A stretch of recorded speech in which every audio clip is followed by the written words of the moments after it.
পার্বত্য জেলা বান্দরবানে শুরু হচ্ছে বৌদ্ধ ধর্মাবলম্বীদের অন্যতম ধর্মীয় উৎসব প্রবারণা পূর্ণিমা।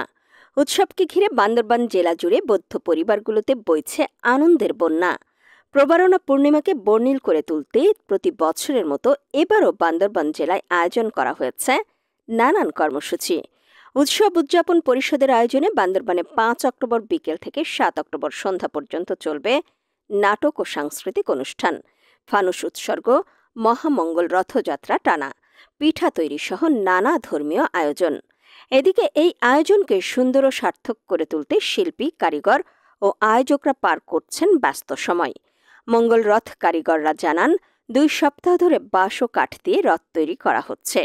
এবারের মূল আকর্ষণ রাজহংসী আকৃতির রথ, পাশাপাশি তৈরি হচ্ছে নানা রকম ফানুস। বান্দরবানের বাজার মাঠে ইতোমধ্যে মঙ্গল রথ সাজানোর কাজ প্রায় শেষ।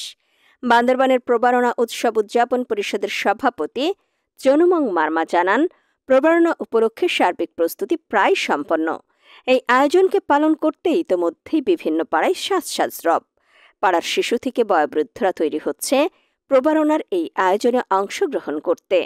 এদিকে পুলিশ সুপার জানান, প্রবারণা পূর্ণিমার এই উৎসবকে কেন্দ্র করে বান্দরবানের 7টি উপজেলায় পর্যাপ্ত নিরাপত্তা ব্যবস্থা জোরদার করা হয়েছে।